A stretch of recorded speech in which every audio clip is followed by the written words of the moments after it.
You are just a housewife, Maricel. Intindihin mo na lang ang mga gawaing bahay at ang pag-aalaga kay nanay dahil wala kang alam sa mundong ginagalawan ko. You have no idea how business works, so stop asking questions. Ang boses ni Teodoro ay parang hagupit ng latigo na bumasag sa katahimikan ng malawak nilang dining room. Malamig, matalim, at walang bahid ng pagmamahal, ni hindi man lang siya tumingin sa direksyon ng kanyang asawa.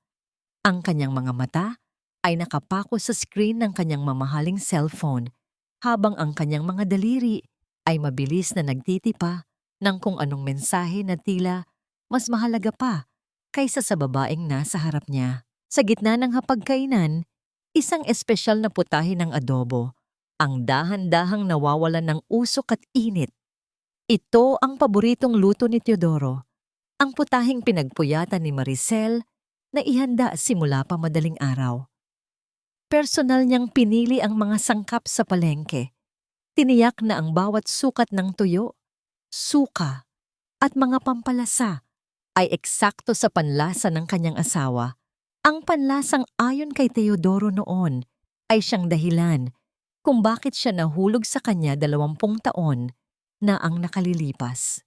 Ngayong gabi, ang kanilang ika-20 anibersaryo ng kasal, 20 taon ng pagtitiis, pagsuporta, at pagiging anino sa likod ng tagumpay ni Teodoro. Ngunit ang tanging natanggap ni Maricel ay ang mga salitang nagpaliit sa kanyang pagkatao. Ang mga kamay niyang bahagya pang may amoy ng bawang at paminta ay nanginginig sa ilalim ng lamesa. Ang bawat tibok ng kanyang puso ay tila isang mabigat na padyak sa kanyang dibdib. Masakit at nakakapanghina.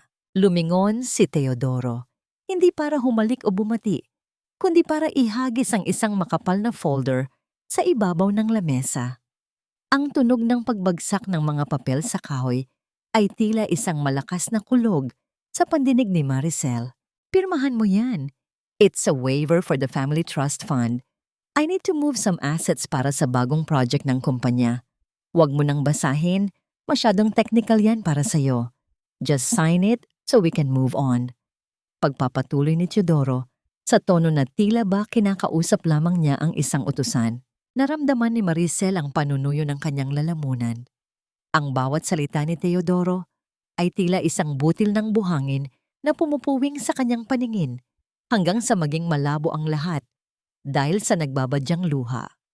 Ngunit hindi siya kumibo. Sanay na siyang itago ang kanyang tinig sa ilalim ng mga sahig na kanyang nililinis at sa loob ng mga silid na kanyang inaayos. Nanatili siyang nakatitig sa folder kung saan nakasulat ang pangalan ng kumpanyang siya mismo ang tumulong na itatag noong wala pa silang kahit na ano, noong ang tanging puhunan nila ay ang pangarap at ang pangako ng katapatan. Tumayo si Teodoro nang hindi man lang tinatiman ang inihandang pagkain. Ang amoy ng kanyang mamahaling perfume ay humalo sa bango ng adobo, isang kombinasyon na tila sumasakal sa hininga ni Maricel. I'll be out late. May emergency meeting kami ni Nicole tungkol sa merger. Huwag mo na akong hintayin. Anya habang naglalakad palayo. Ang bawat hakbang ni Teodoro sa marmol na sahig ay tila isang pako na ibinabaon sa puso ni Maricel. Nang tuluyan ng sumara ang pinto ng bahay, ang katahimikan ay naging isang mabigat na kumot na bumalot sa kanya. Unti-unting binitawan ni Maricel ang kutsarang hawak niya. Ang metal ay tumama sa porselana, lumikha ng isang matinis na tunog na tila hiyaw ng kanyang kaluluwa sa gitna ng sementadong palasyo na unti-unti nang nagiging kulungan. Dahan-dahang tumayo si Maricel at lumapit sa bintana. Mula sa malayo, nakita niya ang sasakyan ni Teodoro na mabilis na lumalayo sa kanilang subdivision. Sa sandaling iyon, ang kanyang cellphone na naiwan sa ibabaw ng lamesa ay umilaw. Isang notification mula sa social media ang lumitaw. Isang post mula kay Nicole, ang bata at ambisyosong sekretary ni Teodoro. Isang larawan ng isang nagniningning na diamond necklace na may caption na, "An early anniversary gift from someone who truly appreciates my worth. Thank you, T." Ang hangin sa paligid ni Maricel ay tila biglang naglaho. Ang kanyang paningin ay nagdilim, habang ang imahe ng kwintas ay tila sumusunog sa kanyang mga mata. Iyon ang perang inilaan niya para sa operasyon ng kanyang ama sa probinsya. Ang perang sinabi ni Teodoro na naka-freeze dahil sa krisis sa kumpanya. Napaatras si Maricel hanggang sa sumandal siya sa malamig na pader.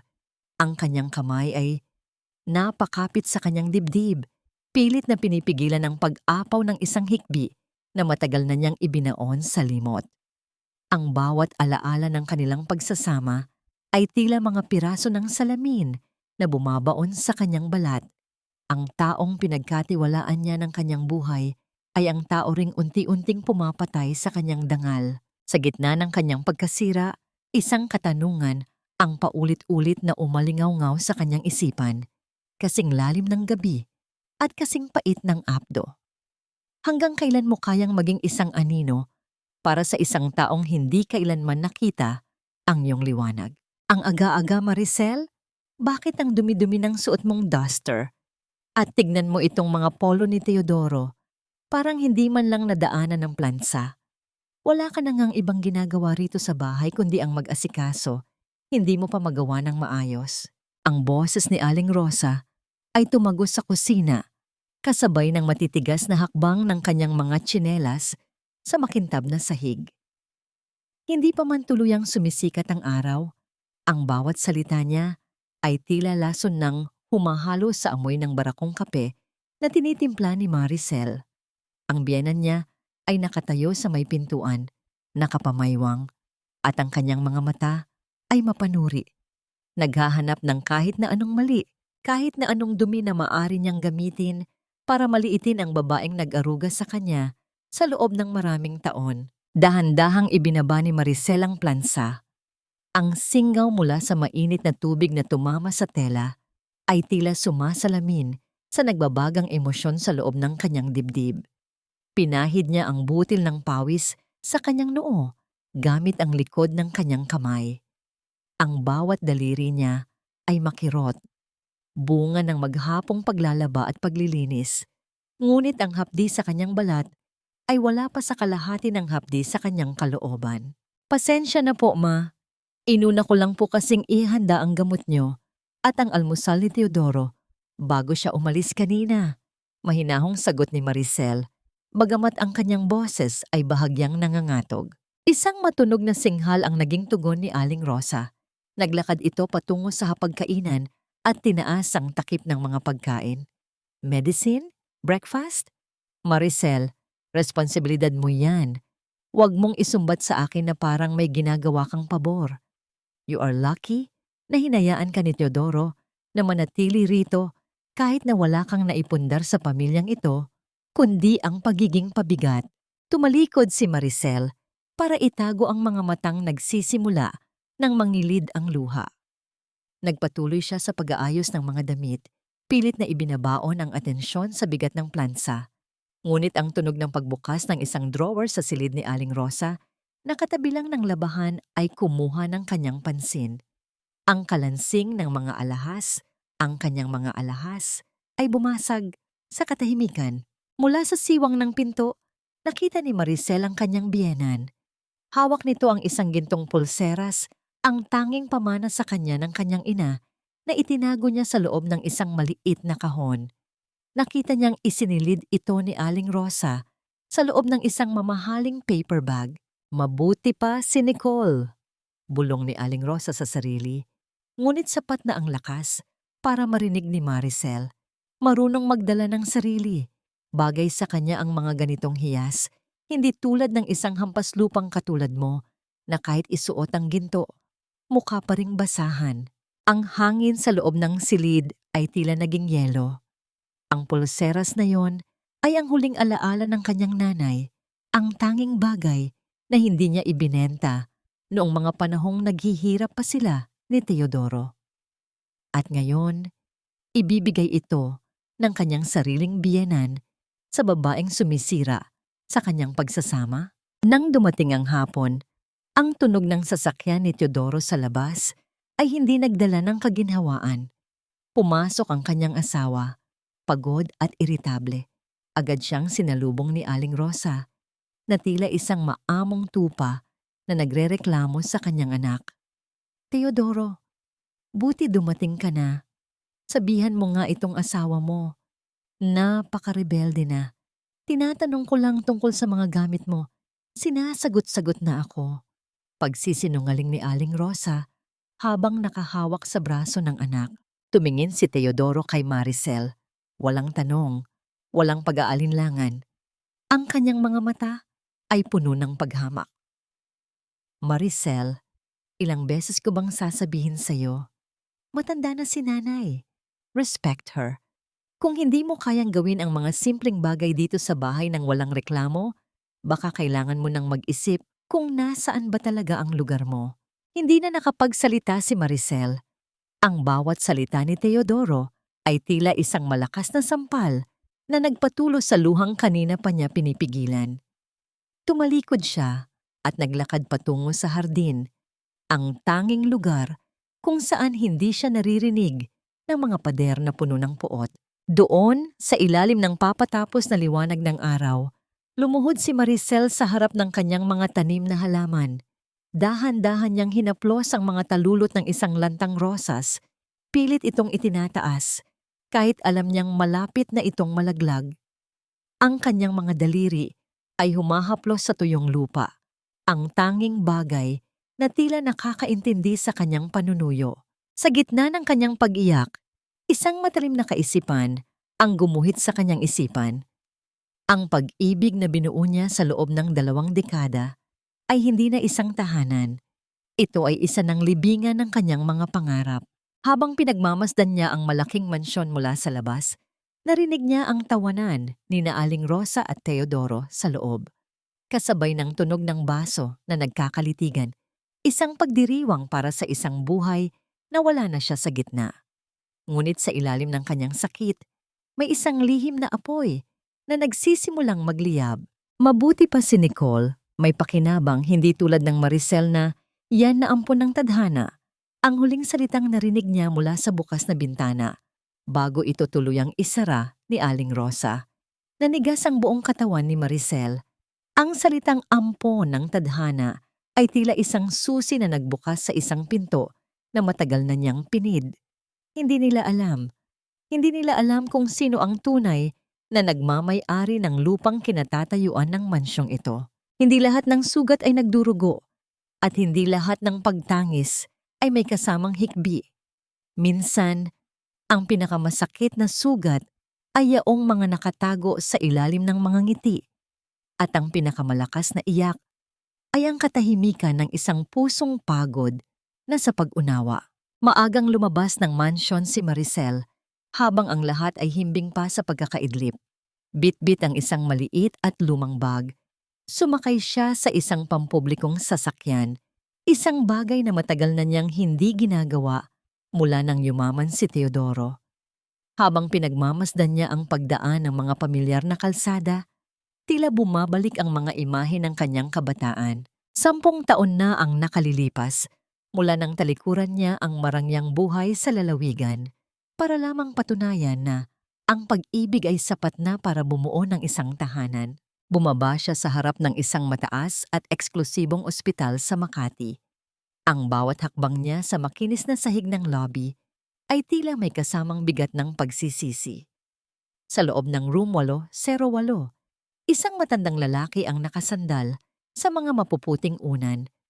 Ang kanyang mga mata ay nakapikit, ngunit ang kanyang presensya ay nananatiling makapangyarihan sa kabila ng mga makinang nakakabit sa kanyang katawan. Dad, mahinang bulong ni Maricel. Ang boses niya ay parang isang marupok na sinulid na handang maputol sa anumang sandali.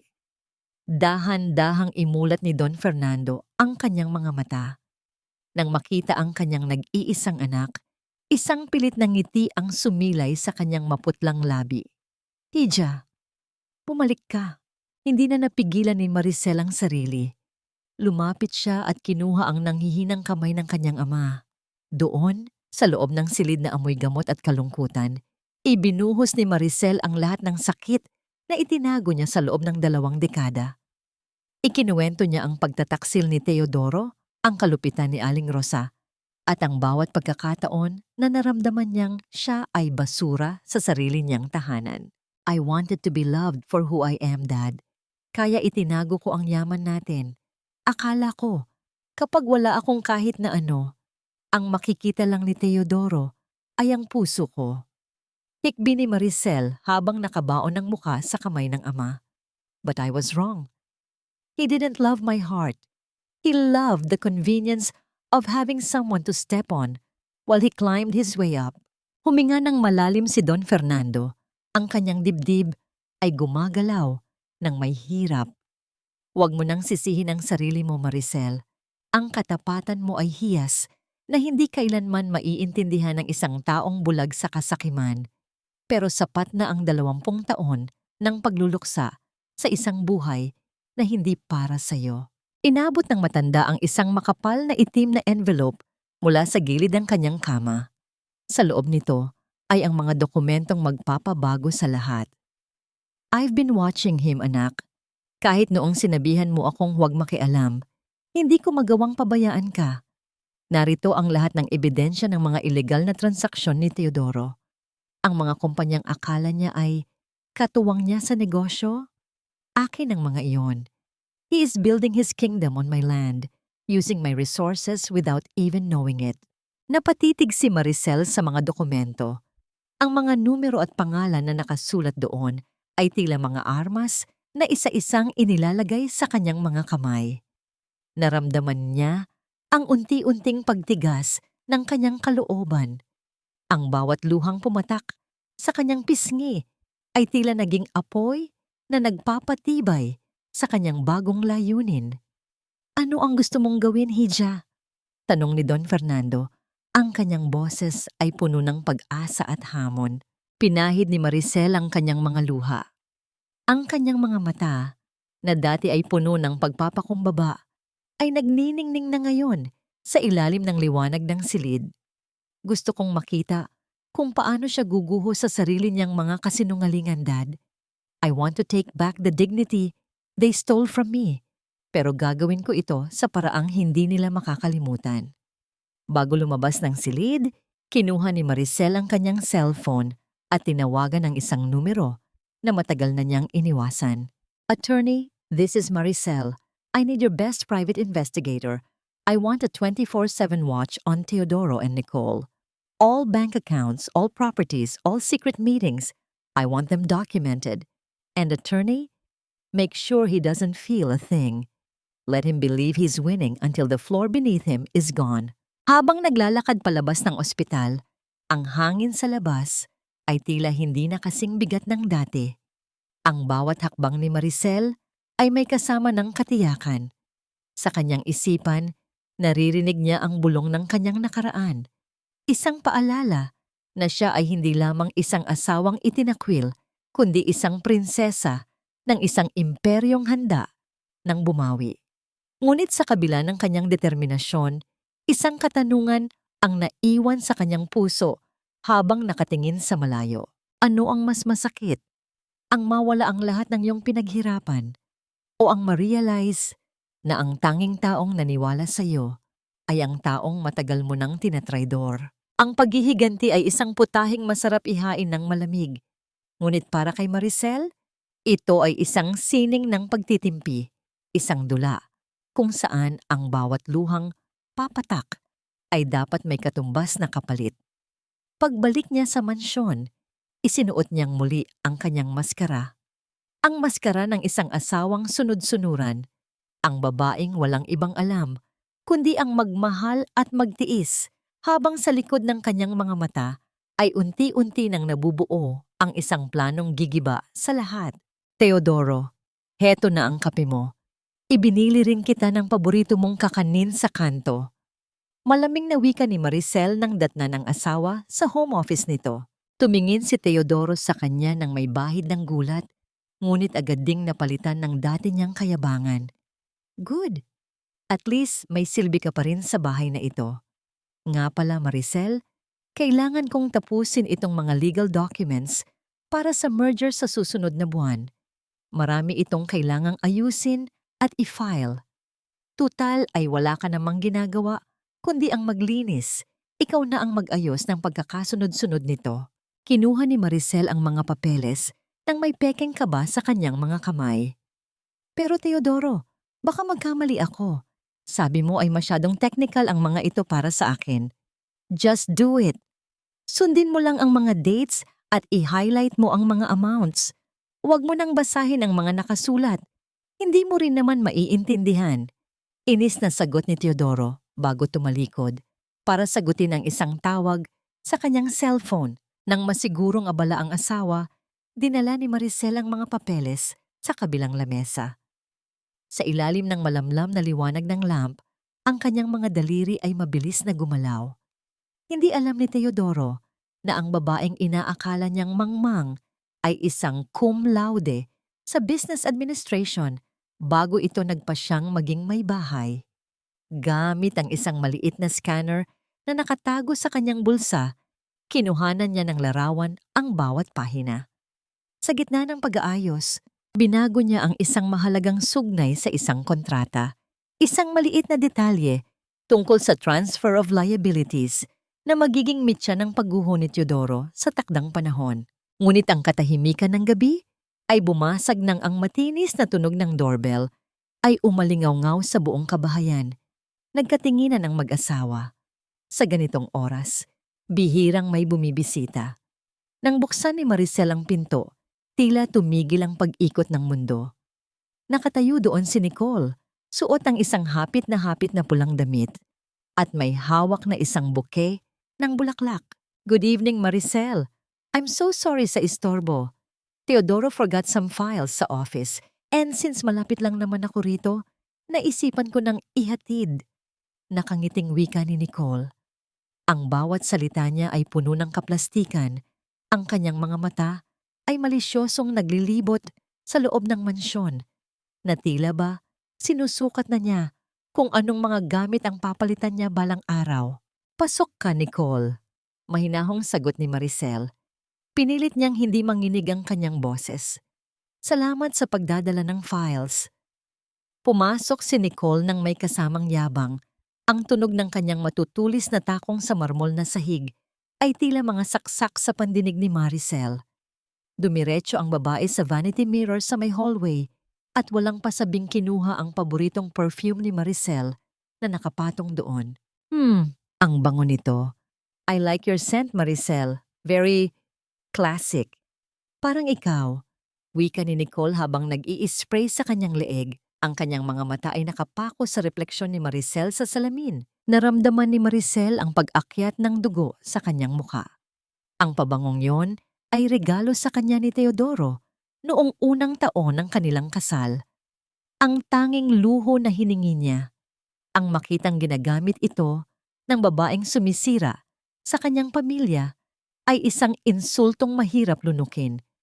Ngunit imbes na sumigaw, lumapit si Maricel at inabutan ng tubig ang dalaga. Salamat, Nicole. Marunong talaga akong magpahalaga sa mga bagay na matatatagal na. Hindi tulad ng iba na mabilis magpalit kapag may bago nang nakikita. Makahulugang sagot ni Maricel. Bahagyang natigilan si Nicole, ngunit bago pa siya makasagot, ay lumabas na si Teodoro mula sa kanyang silid. Ang kislap sa mga mata ng kanyang asawa nang makita ang kalunya ay hindi nakaligtas sa paningin ni Maricel. Nag-usap ang dalawa sa harap niya tungkol sa negosyo, na tila ba isa lamang siyang dekorasyon sa gilid. Nang magpaalam na si Nicole, naiwan ang amoy ng pabango ni Maricel sa buong sala, isang paalala ng pagsalakay ng kaaway. Ngunit bago tuluyang makalabas ang dalaga, narinig ni Maricel ang mahinang bulong nito sa telepono habang naglalakad patungo sa kanyang sasakyan. I need the money soon. Hindi pwedeng malaman ni Teodoro ang tungkol sa mga utang ko sa kasino. Gagawan ko ng paraan. Isang matamis na ngiti ang sumilay sa mga labi ni Maricel. May butas ang baluti ng kanyang kaaway. Pagbalik ni Teodoro sa loob, may hawak na siyang isang pirasong puting papel. Inilapag niya ito sa harap ni Maricel kasama ang isang ballpen. Pirmahan mo ito, Maricel. Kailangan ko lang ng authorization for some bank transactions. Marami akong ginagawa kaya blanco muna yan. Ako na ang bahalang mag-fill out ng details bukas. Utos ni Teodoro. Napatitig si Maricel sa blankong papel. Ang pirma niya sa dokumentong yon ay maaaring mga hulugan ng kanyang tuluyang pagkawala ng lahat o maaari itong maging huling pako sa kabaong ni Teodoro. Ang bawat tibok ng kanyang puso ay tila isang tambol na nagbababala. Dahan-dahang kinuha ni Maricel ang ballpen. Ang dulo nito ay bahagyang humalik sa papel. Nagiiwan ng isang maliit na marka ng tinta na tila isang patak ng dugo sa gitna ng kaputian. Ang bawat hakbang ni Maricel sa pasilyo ng isang tago at eksklusibong opisina sa Makati ay tila may kasamang tunog ng pagbabago. Hindi siya suot ng kanyang karaniwang duster o ang simpleng damit na nakasanayan nina Teodoro at Aling Rosa. Ngayon, nakasuot siya ng isang formal na itim na blazer. Isang baluting nagpapakita ng kanyang unti-unting pagbabalik sa trono. Sa loob ng silid, naghihintay ang kanyang abogado at isang kilalang debt broker. Sa ibabaw ng lamesang gawa sa madilim na kahoy, nakalatag ang mga dokumentong naglalaman ng mga lihim na butas sa bulsa ni Teodoro at ng kanyang kumpanya. Mrs. Maricel, ito ang listahan ng lahat ng creditors ni Teodoro. Wika ng abogado sa mahinang boses. Dahil sa sunod-sunod na maling investments at ang paglustay ni Nicole sa pondo, malapit na silang ideklarang insolvent. At ito naman ang mga utang ni Nicole sa iba't ibang casino at private lenders. Halos umabot na ito sa 8 digit. Huminga ng malalim si Maricel.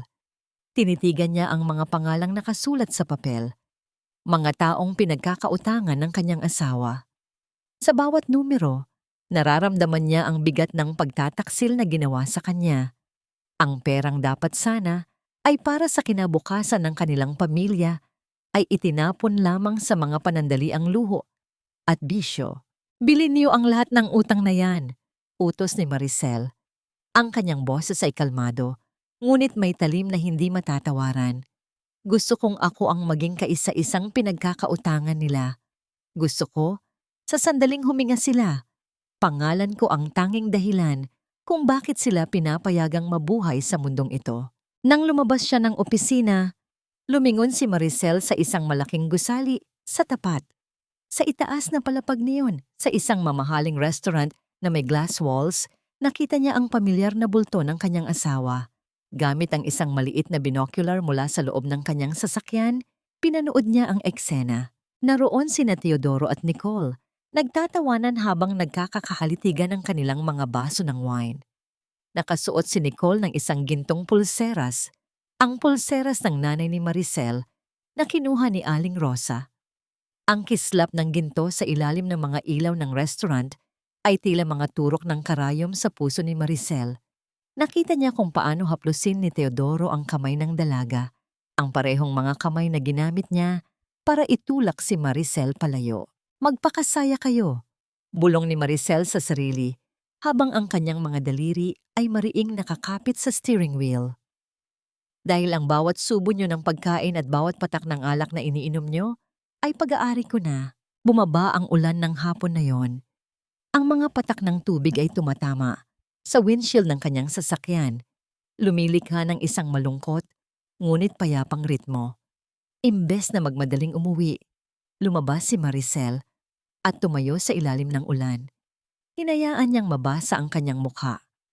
Dinaramdam ang lamig, na tila naglilinis sa lahat ng dumi at sakit na naramdaman niya sa loob ng 20 taon. Ang bawat butil ng tubig na dumadaloy sa kanyang balat ay tila humuhugas sa kanyang pagiging biktima. Pinapalitan ito ng isang matibay na determinasyon. Pagbalik niya sa katotohanan, tinawagan niya ang kanyang huling alas, ang pinakamalaking shareholder ng kumpanya ni Teodoro, si Mr. Valdez. Siya ang taong kailangan ni Maricel para tuluyang makuha ang kontrol sa board of directors. Ngunit ang sagot na natanggap niya ay tila isang pader na humarang sa kanyang landas. I'm sorry, Mrs. Maricel. Wika ng boses sa kabilang linya. Si Mr. Valdez ay hindi tumatanggap ng mga bisita. lalo na kung tungkol sa pamilya ni Teodoro. Alam niyo namang magkabata silang dalawa at malaki ang utang na loob niya sa asawa niyo. Hinding-hindi niya tatraydurin ang kaibigan niya para sa inyo. Napatigil si Maricel. Ang tunog ng pagkaputol ng linya ay tila isang hudyat na ang digmaang ito ay hindi magiging madali. Ang pagkakaibigan ni na Teodoro at Mr. Valdez ay isang matibay na tanikala na binuo sa loob ng maraming taon. Nang pabalik na siya sa mansyon, nakita ni Maricel ang isang puting sobre na nakaipit sa pintuan ng kanilang gate.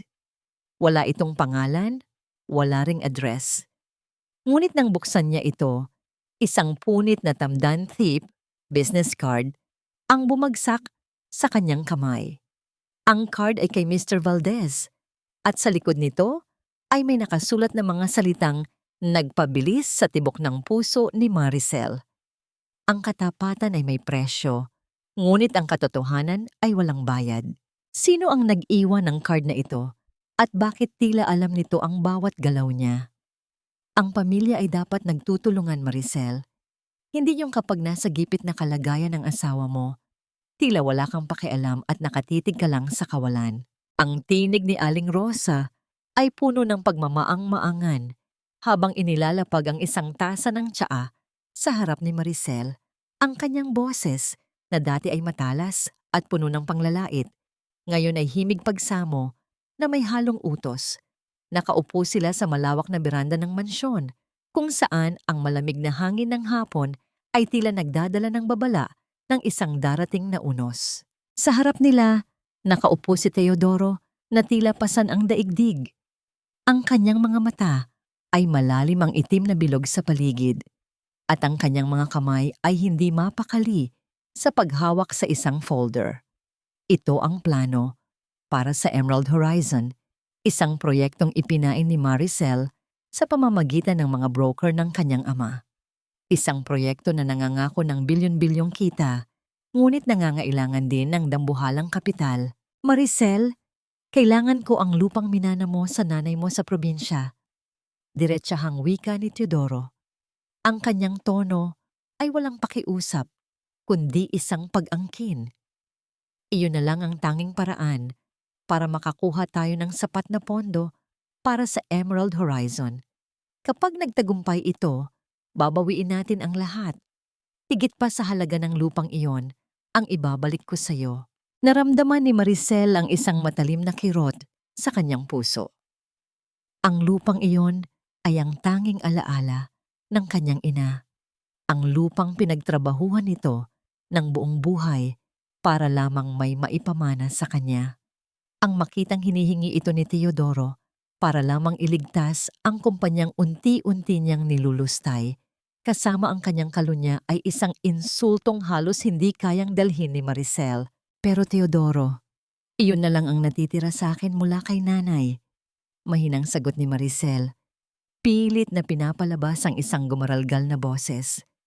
Ang kanyang mga daliri ay mariing nakahawak sa laylayan ng kanyang damit. Isang pagpapakita ng takot na bahagi lamang ng kanyang pagganap. Huwag kang madamot, Maricel.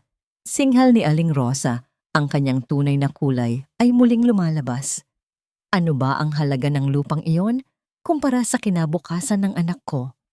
Isipin mo naman ang sakripisyo ni Teodoro para sa bahay na ito. Konting tulong lang, napakarami mo pang sinasabi. Tumitig si Maricel sa kanyang biyenan. Nakita niya ang kasakiman sa mga mata nito, ang pagnanais na makuha ang lahat ng pag-aari ni Maricel para sa sariling kapakanan. Sa sandaling iyon, ang huling hibla ng awa sa puso ni Maricel para sa pamilyang ito ay tuluyan ng naputol. Sige, pagpayag ni Maricel pagkalipas ng mahabang katahimikan.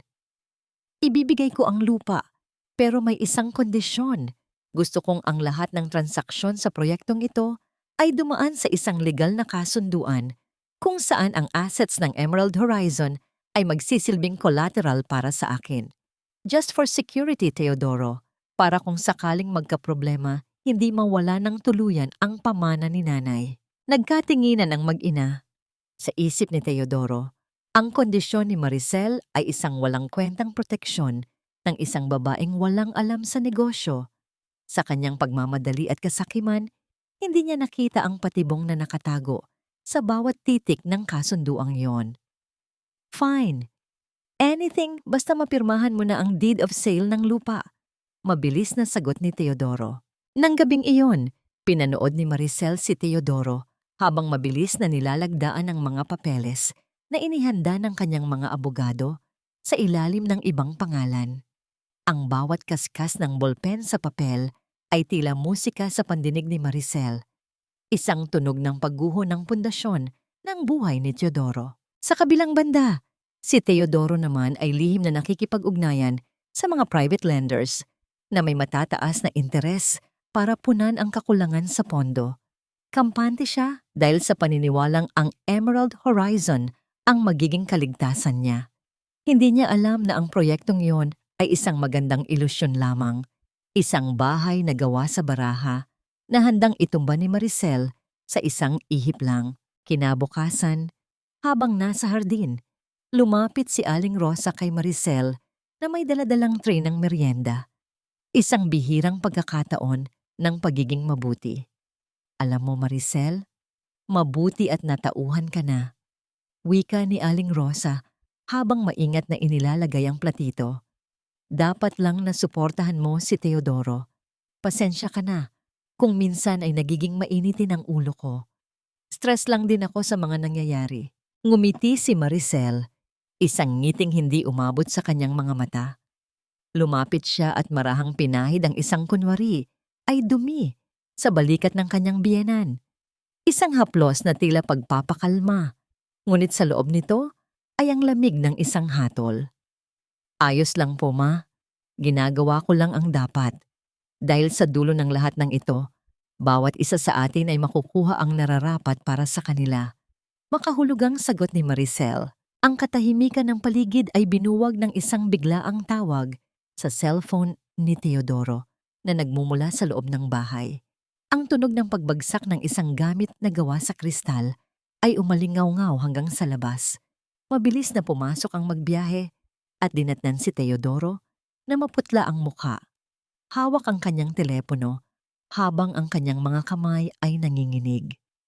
Ang mamahaling florera sa kanyang mesa ay basag-basag na sa sahig. Anong nangyari, Teo? Tanong ni Aling Rosa nang may kaba. The government, the Emerald Horizon Project site. Biglang ipinatigil. May problema daw sa land conversion at environmental permits. Nauutal na wika ni Teodoro. Lahat ng perang ininvest natin naka-freeze at ang mga lenders nagsisimula na silang maningil. Naramdaman ni Maricel ang mabilis na tibok ng kanyang puso, hindi dahil sa takot, kundi dahil sa tagumpay. Ang unang pako ay naibaon na. Ang bitag ng kasakiman ay tuluyan ng sumara. Ang bawat kasinungalingan ay may hangganan, at ang bawat maskara, gaano man ito kaganda, ay nakatakdang mahubad sa gitna ng matinding liwanag. Sa loob ng opisina ni Teodoro, ang hangin ay naging masikip, puno ng amoy ng sigarilyo at ang napanis na pag-asa. Pinanood ni Maricel mula sa siwang ng pinto ang kanyang asawa. Ang lalaking dati ay tinitingala ng lahat, ngayon ay tila isang basang sisiw na hindi malaman kung saan kukuha ng pambayad sa mga nagbabantang utang. Ngunit hindi sapat na makita si Teodoro na nagdurusa. Kailangang maramdaman din ng babaeng naging katuwang nito sa pagtataksil ang lamig ng katotohanan. Sa kabilang dako ng lungsod, sa loob ng isang mamahaling kondominium, nakatanggap si Nicole ng isang pulang sobre. Walang nakasulat na pangalan, tanging ang bango lamang ng mga rosas ang nanunuot mula sa loob nito. Nang buksan niya ang sobre, ang kanyang mukha na dati ay puno ng yabang ay biglang nawalan ng kulay. Sa loob niyon ay ang mga kopya ng kanyang mga casino records at ang listahan ng mga private lenders na matagal na niyang tinatakasan. Sa ibaba ng mga dokumento ay may isang maikling nota. Ang utang ng damdamin ay binabayaran ng luha, pero ang utang sa pera ay binabayaran ng buhay. Hindi nagtagal, Ang katahimikan ng mansyon ni Maricel ay binuwag ng marahas na pagpasok ni Nicole. Wala na ang mapagpanggap na ngiti ng dalaga.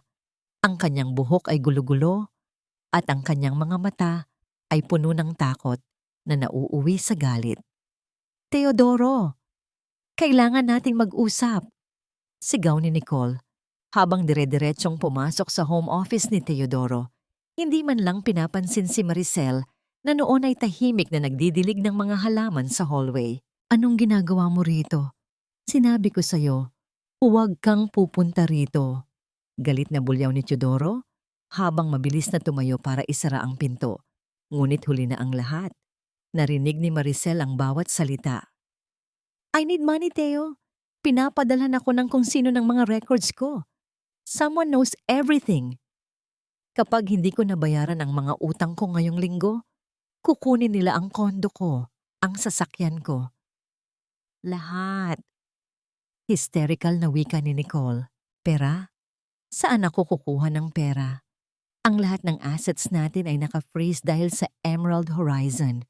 Ikaw ang nag-udyok sa akin na pumasok sa proyektong yon, Nicole. Sabi mo sigurado ito. Ang boses ni Teodoro ay punong-puno ng pagsisisi at puot. Kasalanan ko pa ngayon. Teo, ginamit mo ang pondo ng kumpanya para sa mga luho natin. You promised me a life of royalty. Pero ngayon, tila mas mahirap pa tayo sa daga. Sa labas ng pinto, dahan-dahang inilabas ni Maricel ang isang maliit na recorder mula sa kanyang bulsa. Isinandal niya ang kanyang likod sa pader, ninanamnam ang bawat hirit ng 2 taong nagtraidor sa kanya. Ang kanilang pag-aaway ay musika sa kanyang pandinig, isang symphony ng pagguho ng isang relasyong binuo sa ibabaw ng kasakiman. Nang tuluyang lumabas si Nicole na umiiyak at mabilis na sumakay sa kanyang sasakyan, pumasok si Maricel sa loob ng opisina. Dinatnan niya si Teodoro na nakasubsob ang muka sa kanyang mga palad. Teo, ayos ka lang ba? Narinig ko ang sigawan. May maitutulong ba ako? Malambing na tanong ni Maricel habang inilalapag ang isang tray ng sariwang prutas. Tumingala si Teodoro. Ang kanyang mga mata ay mapula at puno ng iritasyon. Wala kang maitutulong, Maricel. Hindi mo ba naintindihan? Bagsak na ang kumpanya. At ikaw na lang ang natitira sa akin. Pero ano ang magagawa mo? Isa ka lang housewife. Tumalikod si Teodoro at nagsimulang magwala sa loob ng silid. Hinawi niya ang mga gamit sa kanyang mesa, ang tunog ng pagbagsak ng mga libro at ang pagkalat ng mga papel ay tila mga hiyaw ng kanyang frustration. Lumapit siya kay Maricel at hinawakan ito ng mahigpit sa braso. Tell me, Maricel, may itinatago ka pa bang pera? Ang lupang minana mo. Sigurado ka bang iyon lang ang ibinigay sa iyo ng nanay mo? Ang boses niya ay naging isang pananakot. Nanatiling kalmado si Maricel sa kabila ng sakit sa kanyang braso. Tumingin siya ng diretso sa mga mata ng kanyang asawa. Teodoro, ibinigay ko na ang lahat sa iyo, maging ang aking dangal. Ano pa ba ang gusto mong kunin? Inalis ni Teodoro ang kanyang hawak at lumabas ng silid nang hindi nagsasalita. Naiwang mag-isa si Maricel sa gitna ng kalat. Dahan-dahan siyang lumapit sa florera ng mga pulang rosas na kanina pa niya inaayos. Kinuha niya ang gunting at isa-isang pinutol ang mga talulot nito. Hinahayaan ang mga ito na mahulog sa sahig na tila mga patak ng dugo. Alam niyang galit si Nicole sa mga pulang rosas dahil sa isang masamang karanasan nito sa nakaraan. Isang sikretong nalaman ni Maricel mula sa kanyang tamto. Habang inaayos ni Maricel ang mga natitirang bulaklak, napansin niya ang isang anino sa may pintuan. Ang tamto na kanyang kinuha ay nagpadala ng isang mensahe sa kanyang relo. Nicole is meeting a man named Victor tonight. He is Teodoro's biggest business rival. Sila ang tunay na nagbaon kay Teodoro sa utang. Isang mapait na tawa ang kumawala sa mga labi ni Maricel. Ang pagtataksil ay higit pa pala sa kama. Ito ay isang laro ng kapangyarihan kung saan maging si Teodoro ay isa ring biktima ng kanyang sariling kasakiman. Bumalik si Teodoro sa silid pagkalipas ng ilang minuto. Tila may hinahanap. Ang kanyang mga mata ay nanlilisik. Habang hinahalughog ang ilalim ng mesa, bigla siyang natigilan nang may makita siyang isang maliit na itim na bagay na nakadikit sa ilalim ng kanyang silya. Dahan-dahan niyang kinuha ang recorder. Tumingin siya kay Maricel na noon ay kalmado pa ring naggugunting ng mga rosas. Ano ito, Maricel? Ang boses ni Teodoro ay gumaralgal sa galit at kaba. Binabantayan mo ba ako? Ikaw ba? Ikaw ba ang gumagawa ng lahat ng ito? Ang tunog ng pag-ikot ng gunting ni Maricel ay tumigil. Ang katahimikan sa loob ng silid ay naging bingi, habang ang dalawang pares ng mata ay nagtatagpo. Isang puno ng pagdududa at isa na handa ng maghayag ng katotohanan. Hayop ka! Pinapanood mo ba ako sa sarili kong bahay? Traidor ka, Maricel! Traidor! Ang boses ni Teodoro ay umalingaw sa apat na sulok ng silid, puno ng puot at nanlilisik na galit. Hawak niya ng mahigpit ang maliit na recorder. Ang kanyang mga libro sa daliri ay namumuti na sa tindi ng pagkakasakal dito. Humakbang siya palapit kay Maricel. Ang kanyang presensya ay tila isang madilim na ulap na nagbabadyang magpakawala ng kidlat. Ang baolok sa kanyang mga mata ay sapat na para patigilin ang tibok ng puso ng sinumang ordinaryong babae. Ngunit hindi si Maricel. Nanatili siyang nakatayo, ang kanyang likod ay tuwid, na tila isang kawayang tumatanggi sa bagsak ng hangin. Dahan-dahan niyang ibinaba ang gunting na ginagamit niya sa mga rosas. Ang tunog ng pagtama ng metal sa salaming florera ay tila isang malungkot na kampana sa gitna ng tensyon. Traidor! Mahinang ulit ni Maricel. Ang kanyang boses ay malamig pa sa tubig ng sapa sa madaling araw. Sino sa ating dalawa ang tunay na traidor, Teodoro?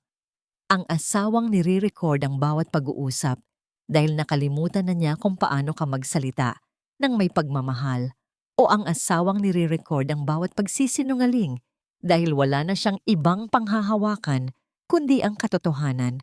Bahagyang natigilan si Teodoro, ngunit ang kanyang pride ay mas matigas pa sa bato.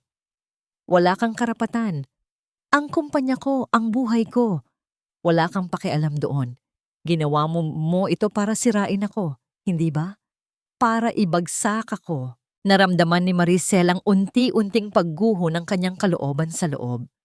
Ang kanyang lalamunan ay tila punong-puno ng tuyong buhangin, mahapdi at mahirap lunukin. Ang bawat tibok ng kanyang puso ay tila isang pagsusumamo na sana, kahit sa huling pagkakataon, ay makita niya ang Teodoro na minahal niya noong 20 taon na ang nakalilipas. Ngunit ang nasa harap niya ay isang estranghero, isang lalaking nilamon na ng kasakiman at ng halimuyak ng ibang babae. Gusto ko lang marinig ang boses mo, Teo. Pagsisinungaling ni Maricel, ang kanyang boses ay gumaralgal sa pilit na emosyon. Dahil sa bawat gabi na hindi ka umuuwi, sa bawat oras na si Nicole ang kasama mo, ang tanging natitira sa akin ay ang mga alaala ng boses mo sa loob ng recorder na yan. I recorded your promises, hoping that if I listened to them enough, they would become true again. Ang pag-arte ni Maricel ay tila isang muikim na tumusok sa konsensya ni Teodoro. Ang galit sa mukha ng asawa ay dahan-dahang napalitan ng pagkalito. Inalis ni Teodoro ang kanyang pagkakahawak sa recorder at tila nawalan ng lakas na sumigaw pa. Sa sandaling iyon, ang tunog ng pag-vibrate ng cellphone ni Maricel sa ibabaw ng mesa ay naging mitya ng panibagong emosyon. Nang makita ang pangalan ng ospital, mabilis na kinuha ni Maricel ang telepono. Ang bawat salita ng nurse sa kabilang linya ay tila mga patak ng yelo na dumadaloy sa kanyang likuran. Mrs. Maricel, si Don Fernando po. Biglang bumagsak ang kanyang vital signs. Kailangan niyo pong pumunta rito ngayon din. Halos mabitawan ni Maricel ang telepono. Ang mundo ay tila umiinog ng mabilis at ang tanging malinaw na imahe sa kanyang isipan ay ang mukha ng kanyang ama. Nang walang lingon-likod, mabilis siyang tumakbo palabas ng bahay. Hindi pinapansin ang tawag ni Teodoro. Sa loob ng ospital, ang amoy ng gamot at ang tunog ng mga makina ay tila isang mabigat na pasanin. Nadatnan ni Maricel si Don Fernando na tila mas maliit pa kaysa sa huling pagkakataon na nakita niya ito. Ang bawat hininga ng matanda ay tila isang pakikipagbuno sa kamatayan. "Dad, nandito na ako," bulong ni Maricel habang hinahaplos ang tuyong kamay ng ama. Dahan-dahang imulat ni Don Fernando ang kanyang mga mata. Ang liwanag niyon ay tila isang kandilang malapit ng maupos. "Huwag, huwag kang hihinto, anak. Ang katarungan ay hindi para sa akin. Para ito, sa dignidad mo. Dad, please, huwag ka munang mang-iwan. Hindi ko kaya ng mag-isa." Hikbi ni Maricel. Ang bawat luhang pumatak sa kumot ng ama ay tila isang panalangin ng desperasyon. Sa sandaling iyon, naramdaman ni Maricel ang isang presensya sa kanyang likuran. Lumingon siya at nakita si Teodoro na nakatayo sa may pintuan. Ang kanyang asawa ay mukhang pagod.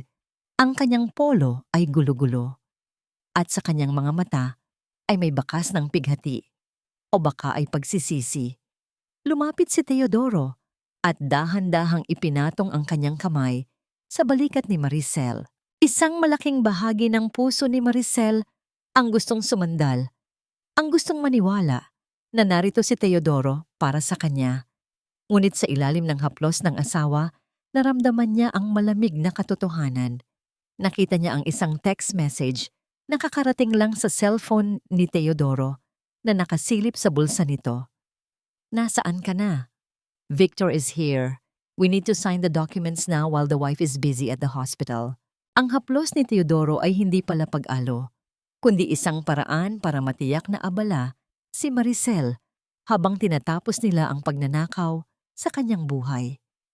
Ang sakit ay unti-unting napalitan ng isang malamig na determinasyon. Hinayaan ni Maricel na manatili ang kamay ni Teodoro sa kanyang balikat. Ngunit sa loob ng kanyang isipan, binubuo na niya ang huling kabanata ng kanilang pagsasama. "Gawin mo na, anak. Huwag kang lilingon," ang huling bulong ni Don Fernando bago tuluyang pumikit ang kanyang mga mata at ang tunog ng mahabang tinit, flatline, ng makina ay bumasag sa katahimikan ng silid. Naramdaman ni Maricel ang pagtigas ng kamay ni Teodoro sa kanyang balikat. Hindi dahil sa lungkot para sa biyenan, kundi dahil sa takot sa kung anong mangyayari sa mga dokumentong tanging si Don Fernando lang ang nakakaalam. Tumayo si Maricel, pinahid ang kanyang mga luha at hinarap ang asawa. Ang kanyang mukha ay tila isang estatwa ng marmol, maganda, matatag, at walang bakas ng kahinaan. "Wala na ang tatay ko, Teodoro, at kasama niyang namatay ang babaeng kilala mo." Wika ni Maricel. Ang kanyang boses ay kasing talim ng isang punyal. Anong lihim ang baon ni Don Fernando na magpapabagsak kay Teodoro at hanggang kailan kayang magpanggap ni Maricel bago tuluyang sumabog ang kanyang pighati. Ang katahimikan sa loob ng mansyon pagkatapos ng libing ni Don Fernando ay tila isang makapal na kumot na sumasakal sa bawat hininga. Para kay Teodoro, ang pagkamatay ng kanyang biyenan ay isang pinto ng pagkakataon na sa wakas ay bumukas. Akala niya, sa pagkawala ng matanda, wala na ang tanging harang sa ganap niyang pag-angkin sa yaman na matagal na niyang pinaglawayan. Hindi niya alam, ang libing na yon ay hindi lamang para sa isang matanda, kundi para na rin sa huling pasensya ng kanyang asawa. "Maricel, uminom ka muna ng tubig. Alam kong mahirap ang pinagdadaanan mo, pero kailangan nating maging praktikal." Wika ni Teodoro habang marahang inilalapag ang isang basong tubig sa harap ng asawa. Ang kanyang boses ay may halong pilit na pag-aalala, ngunit ang kanyang mga mata ay hindi mapakali. Pabalik-balik sa mga folder na nakapatong sa mesa. Hindi kumibo si Maricel. Nakatitig lamang siya sa kawalan. Ang kanyang mga kamay ay nakapatong sa kanyang kandungan, kasing lamig ng marmol sa sementeryo. Ang bawat salita ni Teodoro ay tila isang malayo at walang kwentang ingay sa kanyang pandinig. May mga dokumentong kailangang ayusin tungkol sa mga naiwang ari-arian ng tatay mo. Para hindi na tayo maabala ng gobyerno, mas mabuting ilipat na natin ang lahat sa pangalan ko o sa kumpanya. I'll take care of everything, Maricel. You just need to sign. Pagpapatuloy ni Teodoro, ang kanyang tunay na layunin ay unti-unti nang lumalabas. Dahan-dahang liningon ni Maricel ang kanyang asawa. Ang kanyang tingin ay tila isang matalim na kutsilyo na humihiwa sa bawat kasinungalingan ni Teodoro. Pirma na naman, Teo. Hindi pa man natutuyo ang lupa sa puntod ng tatay ko. Papel na agad ang iniisip mo? Bago pa makasagot si Teodoro, ang sunod-sunod na pag-vibrate ng kanyang cellphone sa ibabaw ng lamesa ay bumasag sa tensyon. Ang tunog ng pagtama ng gadget sa kahoy ay tila isang babala. Nang makita ang pangalan ng bank manager, mabilis na lumayo si Teodoro para sagutin ang tawag. What do you mean, Frozen? Hindi maaari. May merger kaming nakatakda sa susunod na linggo. Ang boses ni Teodoro ay nagsimulang tumaas, puno ng gulat at kaba. Anong credit line closure? Maayos ang records namin. Hello? Hello? Ang tunog ng pagputol ng linya ay tila isang hudyat ng simula ng katapusan.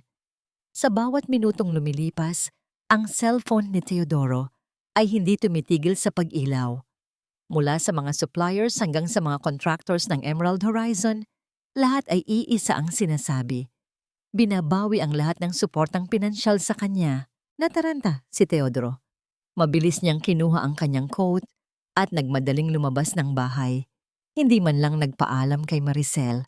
Hindi niya napansin ang mapait na ngiti sa mga labi ng kanyang asawa habang pinapanood siyang magmabilis patungo sa kanyang sasakyan. Sa loob ng opisina ni Teodoro ng gabing iyon, ang paligid ay puno ng mga nagkalat na papeles at ang amoy ng napanis na kape. Walang tigil ang pag-ikot ni Teodoro sa kanyang silid. Ang tunog ng kanyang mga hakbang sa carpet ay tila isang marahas na martsa ng kawalan ng pag-asa. Paano itong nangyari? Sino ang bumibili ng mga utang ko? Sigaw ni Teodoro sa kanyang boses na gumaralgal na sa takot. Nicole, nasaan ka na ba? Sagutin mo ang telepono ko. Ngunit si Nicole ay tila bula na naglaho. Sa bawat pagsubok niyang tawagan ng kalunya, ang tanging naririnig niya ay ang malamig na boses ng automated operator. Hindi niya alam na sa mga sandaling iyon, si Nicole ay abala sa pag-iimpake ng kanyang mga gamit matapos makatanggap ng isang lihim na alok mula sa mga abogado ni Maricel na hindi niya kayang tanggihan. Habang ang bawat pader ng imperyo ni Teodoro ay unti-unting gumuguho, pumasok si Maricel sa loob ng opisina nito. Ang bawat hakbang niya ay tahimik, ang kanyang presensya ay tila isang multo ng nakaraan na dumating para maningil. May dala siyang isang tasa ng mainit na kape, isang serbisyo na matagal na niyang ginagawa. Ngunit sa pagkakataong ito, may kasama itong kakaibang bigat. Uminom ka muna, Teo. Mukhang kailangan mo ng pampakalma. Mahinang wika ni Maricel habang inilalapag ang tasa sa tapat ng asawa. Ang amoy ng matapang na kape ay humalo sa tensyon ng silid. Isang aroma na tila isang huling hantungan. Tumingala si Teodoro. Ang kanyang mga mata ay mapula at puno ng hinala. Ikaw, may kinalaman ka ba rito, Maricel? Bakit tila kalmado ka pa rin habang ang lahat ay nasisira? Hindi sumagot si Maricel. Sa halip, lumapit siya sa bintana at pinanood ang mga ilaw ng lungsod.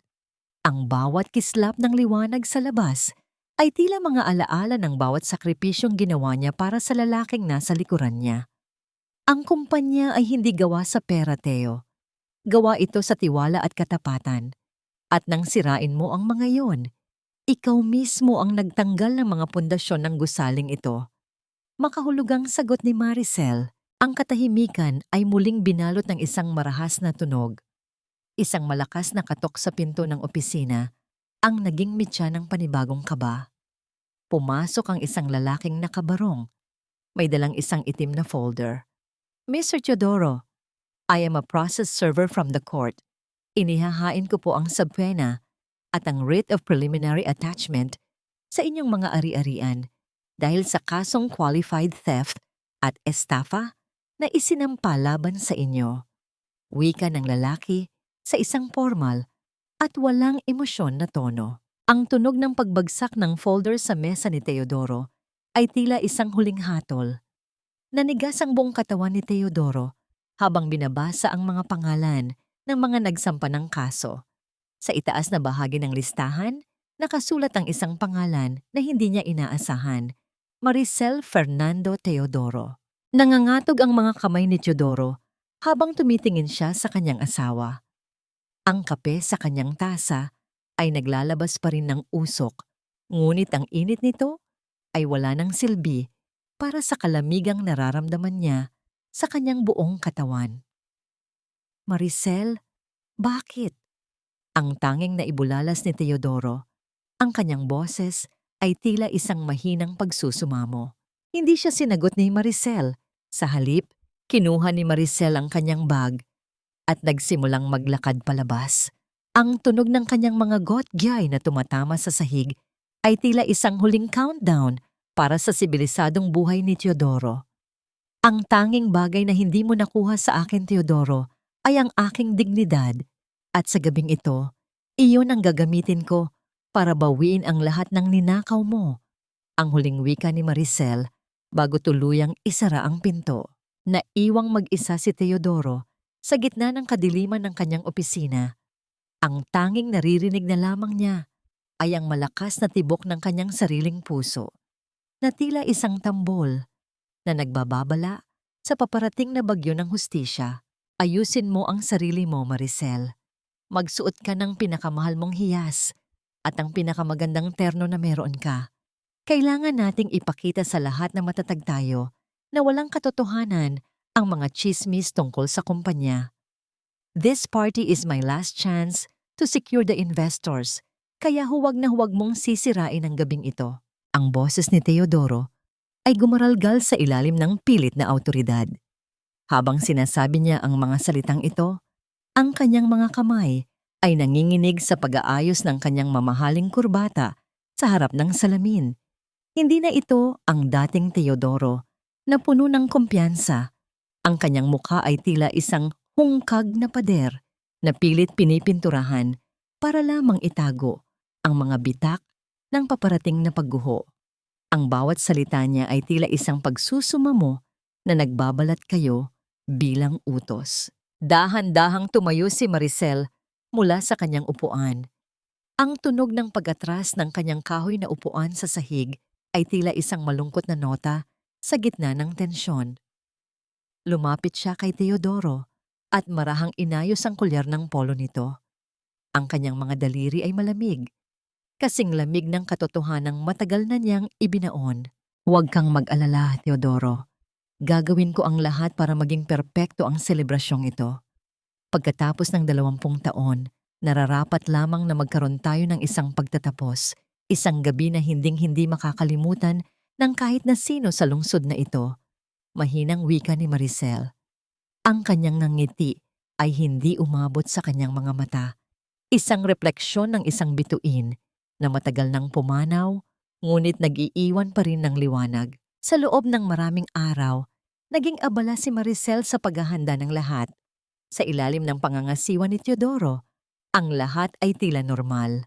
Ang mga bulaklak, ang catering, ang listahan ng mga bisitang milyonaryo. Ngunit sa likod ng mga eksena, sa bawat oras na nakatalikod ang asawa, ang mga daliri ni Maricel ay mabilis na nag-aayos ng ibang uri ng presentasyon.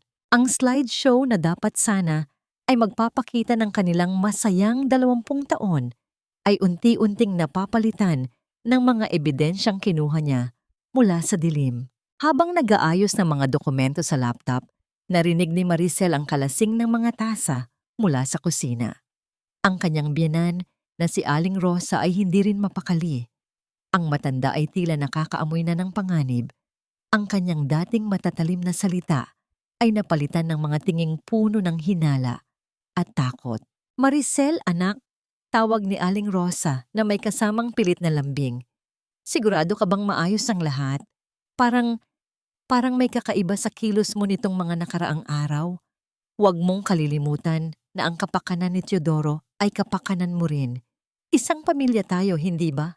Lumingon si Maricel. Ang kanyang muka ay kasing amo ng isang anghel.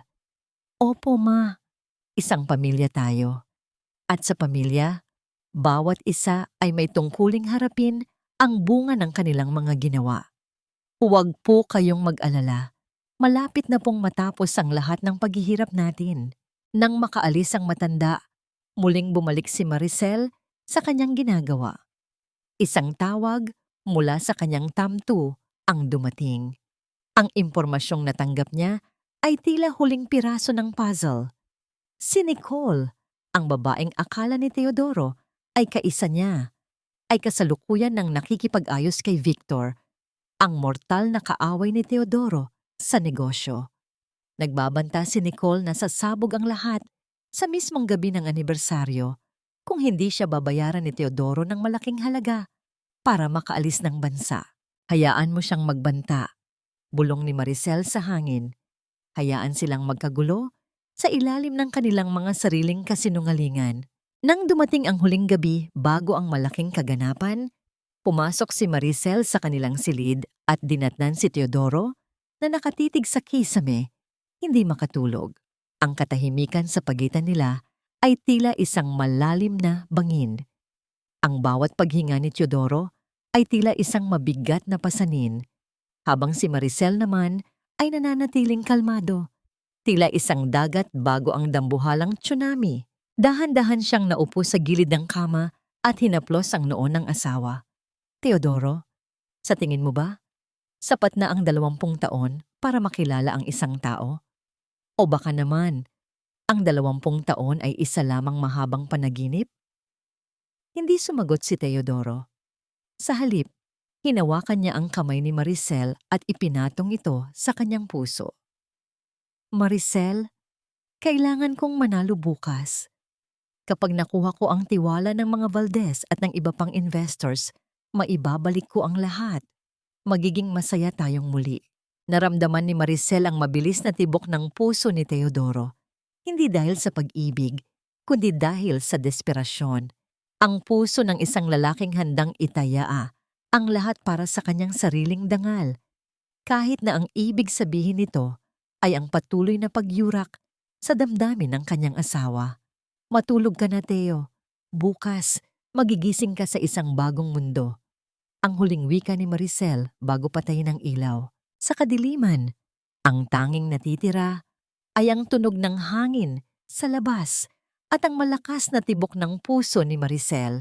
Isang tibok na hindi na para sa pighati, kundi para sa huling indayog ng kanyang paghihiganti. Ang entablado ay handa na. Ang mga manonood ay paparating na. At ang reyna ay nakahanda na para sa kanyang huling sayaw sa gitna ng mga troso ng kasinungalingan. Para sa aking pinakamamahal na asawa, ang babaeng naging pundasyon ng aking tagumpay at ang liwanag ng aming tahanan sa loob ng 20 taon. Ang boses ni Teodoro ay umalingaw-ngaw sa buong ballroom ng Marañang Hotel. Dinala ng mga mamahaling speaker na tila ba ang bawat salita niya ay banal na katotohanan. Nakatayo siya sa gitna ng entablado, suot ang isang pasadyang toksido na nagkakahalaga ng daan-daang libo, habang ang kanyang kamay ay mahigpit na nakapulupot sa baywang ni Maricel. Sa paningin ng mga bisita, mga politiko, bilyonaryo, at mga kilalang personalidad sa lipunan, sila ang ehemplo ng isang perpektong pagsasama. Naramdaman ni Maricel ang bigat ng braso ni Teodoro. Ang bawat daliri nito na nakadiin sa kanyang balat ay tila mga galamay ng isang halimaw na ayaw siyang pakawalan. Ang amoy ng champagne at ang halimuyak ng mga sariwang bulaklak sa paligid ay hindi sapat para itago ang napanis na amoy ng pagkukunwari na namumuo sa pagitan nilang dalawa. Ang kanyang asawa ay pawisan sa ilalim ng mga malalakas na ilaw. Ang kanyang mga ngiti ay tila isang maskarang pilit na idinikit sa kanyang mukha. Sa harap ng entablado, nakaupo si Aling Rosa sa isang mesa na puno ng mga pilak na kagamitan. Nakasuot ang matanda ng isang eleganteng terno Ang kanyang leeg ay pinalamutian ng mga hiyas na ninakaw nila mula sa kaba ng mga alaala ni Maricel. Ang matanda ay panakanakang tumatango sa mga bisita. Ang kanyang mukha ay puno ng kayabangan. Tila ba siya ang reyna ng gabing iyon? Ngunit sa tuwing magtatama ang paningin nila ni Maricel, mabilis na umiiwas ang matanda. Ang kanyang mga mata ay kakikitaan ng isang lihim na kaba. Huwag kang bibitaw sa ngiti mo, Maricel, bulong ni Teodoro sa kanyang asawa habang kunwari ay humahalik sa kanyang pisngi para sa mga kamera. Nandyan ang mga Valdez sa front row. Isang pirma na lang ang kailangan ko mula sa kanila at maliligtas na tayo. Huwag mong sisirain ang moment na ito. Hindi sumagot si Maricel. Ang kanyang mga mata ay nakapako sa dulo ng ballroom, kung saan isang anino ang dahan-dahang lumilitaw sa gitna ng karamihan. Si Nicole, nakasuot ang dalaga ng isang itim na bestida. Ang kanyang mukha ay maputla, ngunit puno ng determinasyon. Ang bawat hakbang ng kanyang matutulis na takong sa makintab na sahig ay tila isang babala na hindi na kayang pigilin. Nakita ni Maricel ang pagkataranta sa mga mata ni Teodoro nang mapansin din nito ang pagdating ng kanyang kalunya. Ang tunog ng pagtama ng mga kristal na baso habang nagbabatian ng mga bisita ay tila isang masayang koro. Ngunit para kay Maricel, ito ay tila tunog ng isang bumibigay na dam. Ang tensyon sa loob ng silid ay sapat na para mapatigil ang paghinga. Ang lahat ng mga mata ay nakatuon sa kanila, naghihintay sa susunod na bahagi ng programa, ang pagbabalik tanaw sa kanilang 20 taong pagmamahalan. At ngayon, deklara ni Teodoro, ang kanyang boses ay bahagyang nangangatog sa kaba. Nais kong ibahagi sa inyo ang aming kwento. Isang maikling presentasyon ng aming pagsasama mula sa aming simpleng simula hanggang sa kung nasaan man kami ngayon. Dahan-dahang namatay ang mga ilaw sa loob ng ballroom. Ang tanging natitirang liwanag ay ang nagmumula sa dambuhalang projector screen sa likuran ng entablado. Isang malakas na pintig ang naramdaman ni Maricel sa kanyang dibdib. Ito na ang sandali. Ang sandaling itinayo niya sa ibabaw ng kanyang mga luha at pagtitiis. Habang ang lahat ay nakatingin sa screen, naramdaman ni Maricel ang pagluwag ng hawak ni Teodoro sa kanyang baywang. Ang kanyang asawa ay tila naging isang estatwa. Ang kanyang paningin ay nakapako sa unang imahe na lumitaw sa screen. Hindi iyon ang kanilang larawan sa kasal. Hindi iyon ang larawan ng kanilang masayang bakasyon. Ang bawat hininga sa loob ng silid ay tila sabay-sabay na tumigil. Ang katahimikan ay naging bingi, kasing bigat ng isang paparating na hatol. Sa gitna ng kadiliman, ang tanging maririnig na lamang ay ang mahinang tunog ng pag-ikot ng bentilasyon at ang malakas na pintig ng isang pusong handa ng maningil. Sino ang unang luluhod sa gitna ng katotohanan at hanggang saan ang kayang gawin ni Teodoro para itago ang kanyang mga kasalanan sa harap ng buong mundo. Ang unang imahe sa dambuhalang screen ay hindi ang kanilang kasal sa simbahan. Ito ay isang malabo, ngunit malinaw na video ni Teodoro at Nicole sa loob ng isang madilim na sasakyan. Ang kanilang mga tawa ay puno ng pangungutya habang pinag-uusapan ang katangahan ni Maricel. Ang boses ni Teodoro ay umalingaw-ngaw sa buong ballroom, kasing linaw ng kristal. Huwag kang mag-alala, Nicole. Konting tiis na lang at mapapapirma ko na ang martir kong asawa. Sa atin ang lahat ng yaman ng mga Fernando at maiiwan siyang pulubi sa kalsada. Isang kolektibong singhap ng gulat ang nagmula sa mga panauhin. Ang tunog ng mga kubyertos na tumatama sa porselana ay biglang huminto. Pinalitan ng isang nakabibinging katahimikan na tila ba ang hangin mismo ay tumigil sa pagdaloy. Ang mga mukha ng mga Valdez at iba pang investors ay nag-iba ng anyo. Mula sa paghanga, ang kanilang mga mata ay napuno ng pandidiri at poot. Teka, mali ito. Maricel, patayin mo ang projector na yan. Isang malaking pagkakamali ito. Ang sigaw ni Teodoro, ang kanyang boses, ay naging matinis sa tindi ng takot. Sinubukan niyang hablutin ang remote control mula sa mesa, ngunit sa kanyang pagkataranta ay naitulak niya ang isang baso ng mamahaling wine. Ang tunog ng pagbagsak ng kristal sa sahig at ang pagtilamsik ng pulang likido sa kanyang puting polo ay tila isang mantsa ng dugo na hindi na mabubura. Hindi natigil ang slideshow. Ang sumunod na lumitaw ay ang mga bank transfer records, ang bawat sentimo na kinuha ni Teodoro mula sa trust fund ni Don Fernando patungo sa isang offshore account na nakapangalan kay Nicole. Ngunit ang pinakamalaking pasabog ay ang huling dokumento, ang waiver na pilit na ipinapirma ni Teodoro kay Maricel. Sa screen, malinaw na makikita ang mga sugnay na binago ni Maricel. Imbes na ilipat ang ari-arian kay Teodoro, ang dokumentong nilagdaan ng lalaki ay isang ganap na pag-amin ng kanyang mga iligal na gawain at ang pagsasauli ng lahat ng assets sa pangalan ni Maricel Fernando. Hindi iyan mali, Teodoro, wika ni Maricel. Ang kanyang boses ay hindi sumigaw, ngunit bumasag ito sa bawat sulok ng silid na tila isang hatol mula sa langit. Humakbang siya palapit sa gitna ng entablado. Ang bawat pagtama ng kanyang gotgiyay sa kahoy ay tila isang huling martilyo sa kabaong ni Teodoro. Iyan ang katotohanang 20 taon mong itinago sa dilim. Iyan ang mukha ng lalaking pinagkatiwalaan ko ng aking buhay. Ngunit ang tanging ibinigay sa akin ay ang bawat patak ng lason ng pagtataksil. Pagkap, andiamende matagkat ka mo. Maricel, mag-usap tayo. Huwag dito. Pagsusumamo ni Teodoro, ang kanyang mukha ay kasing puti na ng papel. Lumapit siya at sinubukang hawakan ang kamay ni Maricel, ngunit mabilis na umiwas ang babae. Tumingin si Maricel sa kanyang biyenan na si Aling Rosa na noon ay tila isang estatwang hindi makagalaw sa kanyang kinauupuan. Ang mga hiya sa leeg nito ay tila biglang naging mabigat na kadena. At ikaw, Ma, ang mga alahas na suot mo ngayon ay ang tanging alaala ko mula sa aking nanay. Ninakaw niyo ang lahat sa akin, pati ang aking dignidad. Pero ngayong gabi, ang lahat ng ninakaw niyo ay babalik sa tunay na nagmamay-ari. Dahan-dahang itinaas ni Maricel ang kanyang kaliwang kamay. Sa gitna ng nagniningning na mga ilaw ng ballroom, kinuha niya ang kanyang wedding ring.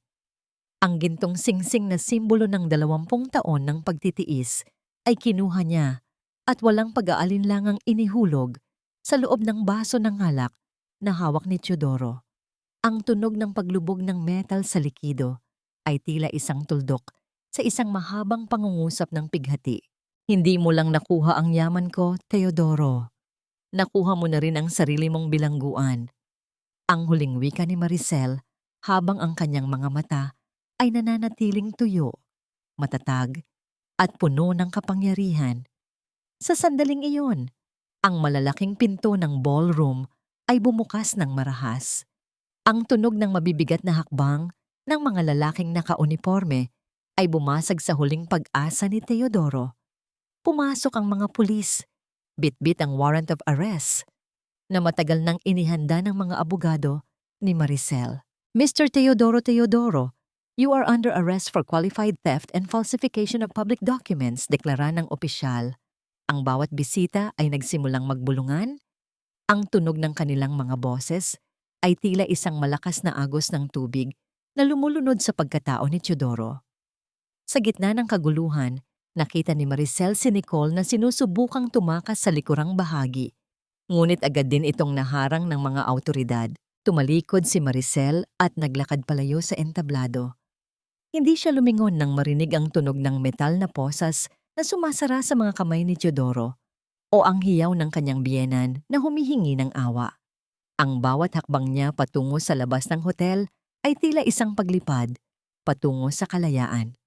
Ang hangin sa labas ay tila mas masarap lang hapin at ang bawat bituin sa langit ay tila sumasalamin sa kanyang muling pagsilang. Ang reyna ay nakababa na sa entablado at ang tanging naiwan ay ang troso ng isang nasunog na imperyo.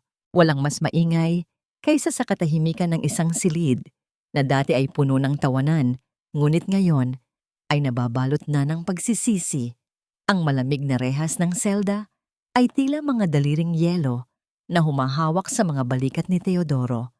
Nakaupo siya sa isang matigas na semento, ang kanyang mamahaling tuksedo ay gulo-gulo na at may mantsa ng natapong alak. Isang malungkot na paalala ng kanyang marahas na pagbagsak mula sa rurok ng tagumpay.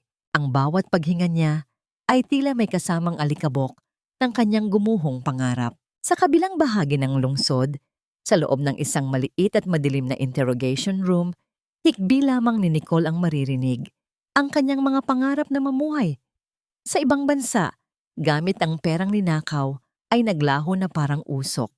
Ang tunog ng pag-ikot ng mga bentilador sa kisame ay tila nanunukso sa kanyang kamalasan.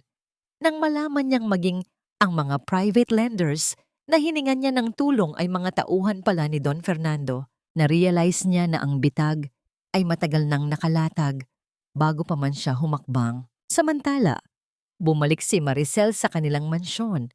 Ang mansyong ngayon ay tanging sa kanya na lamang. Ang bawat hakbang niya sa malawak na sala ay tila isang pagbawi sa bawat sentimetro ng lupang diniligan niya ng kanyang mga luha.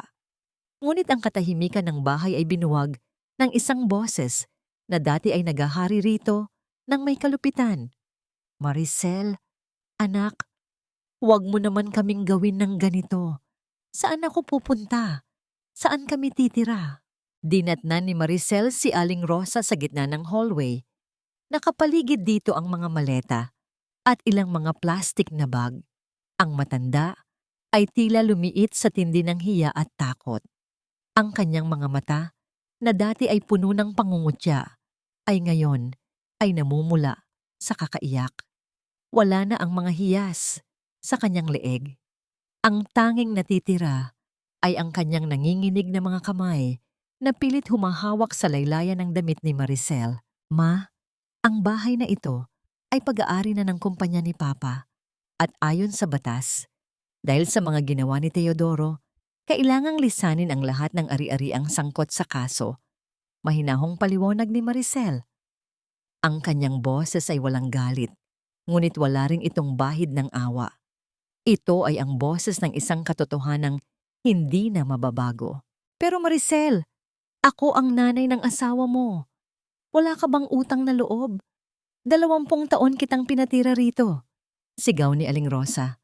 Ang kanyang dating ugali ay muling sumisilip sa gitna ng desperasyon. Tumingin nang diretso si Maricel sa kanyang biyenan. 20 taon niyo akong ginawang utusan sa sarili kong pamamahay, ma.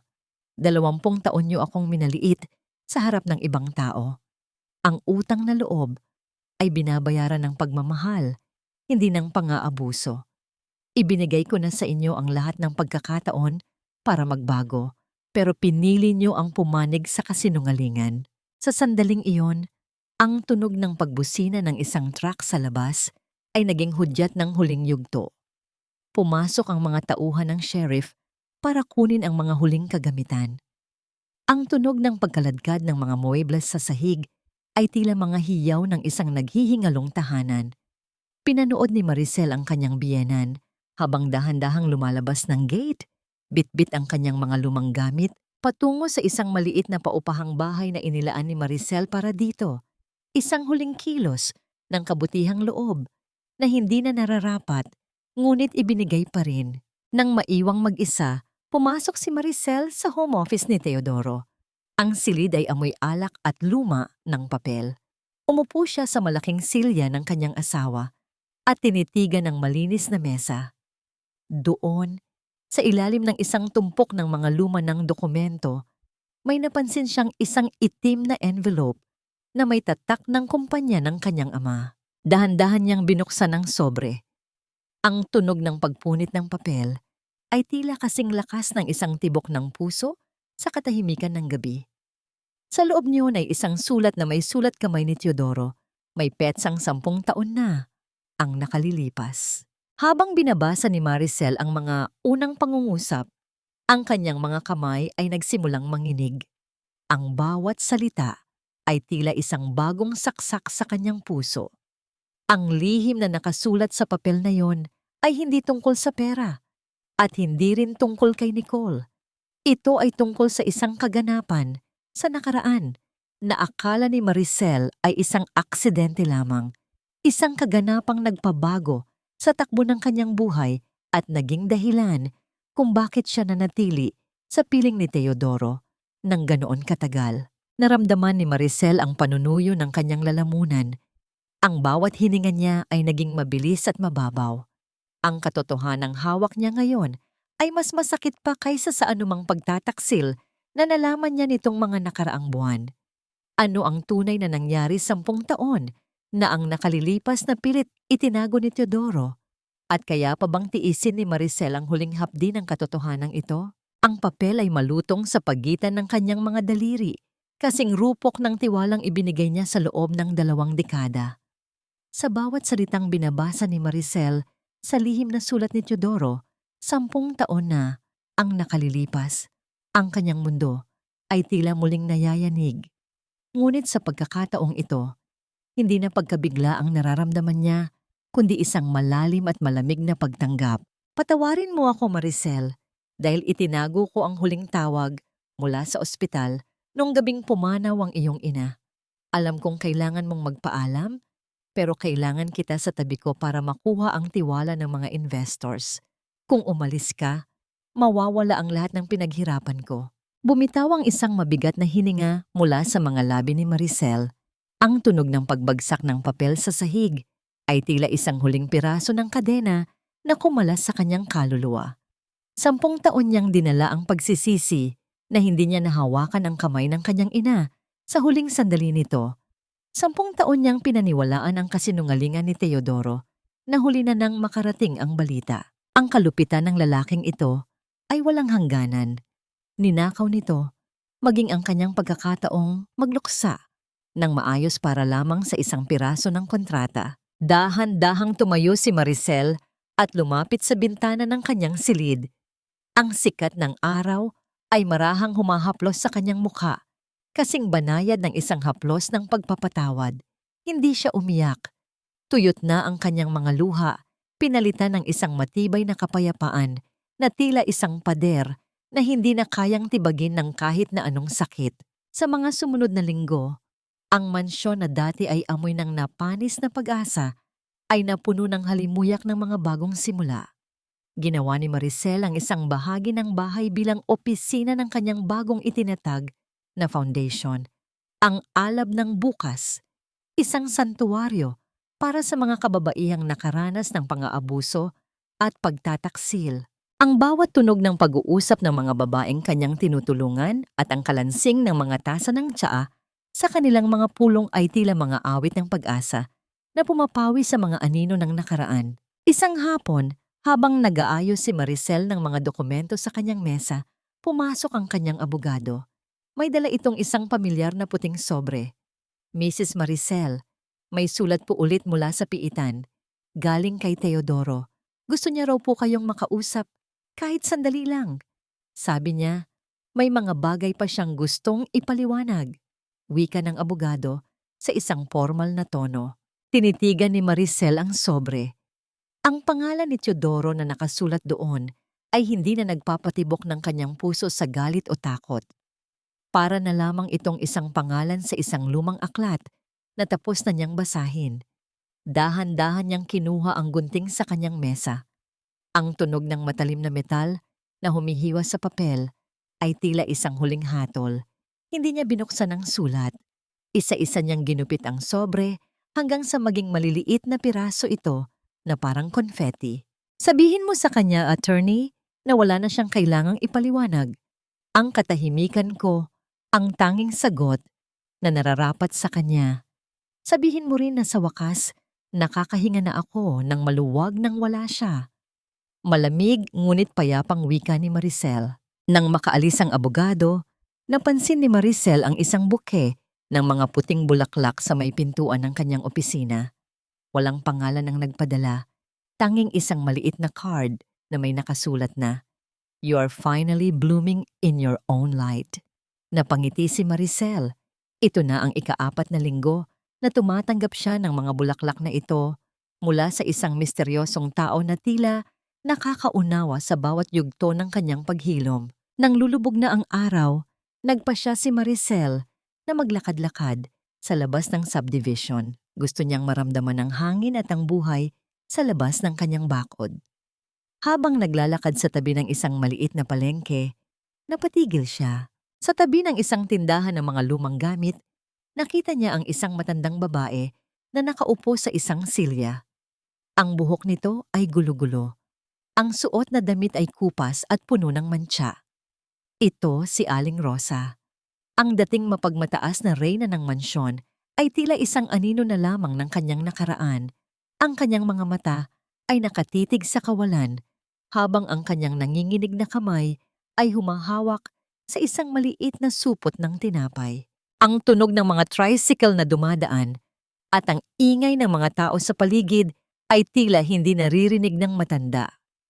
Nang magtama ang kanilang mga paningin, nakita ni Maricel ang isang mabilis na kislap ng takot at hiya sa mga mata ng kanyang biyenan. Mabilis na yumuko si Aling Rosa. Pilit na itinatago ang kanyang mukha sa likod ng kanyang maruming palad. Naramdaman ni Maricel ang isang pamilyar na kirot sa kanyang dibdib, ngunit hindi ito galit. Ito ay isang malalim na lungkot para sa isang taong pinili ang kasakiman kaysa sa pagmamahal. Dahan-dahang humakbang si Maricel palapit. Ang bawat pagtama ng kanyang sapatos sa semento ay tila isang mabigat na desisyon sa gitna ng dalawang magkaibang mundo. Nanatiling nakatayo si Maricel sa harap ng kanyang dating biyenan. Ang ingay ng palengke, ang sigawan ng mga tindera, ang pag-andar ng mga sasakyan, at ang kalansing ng mga barya sa mga lata ay tila dahan-dahang naglalaho, naiwan ang isang mabigat na katahimikan sa pagitan ng dalawang babae. Ang Aling Rosa na nasa harap niya ngayon ay hindi na ang reynang mapangapi na dating naghari sa kanyang buhay. Isa na lamang itong matandang babaeng pilit na kumakapit sa huling hibla ng kanyang natitirang lakas. Dahan-dahang dumukot si Maricel sa kanyang bag. Ang tunog ng pagbukas ng zipper ay tila kasing lakas ng isang babala. Inilabas niya ang isang maliit na sobre at dahan-dahang inilapag sa tabi ng nanginginig na kamay ng matanda.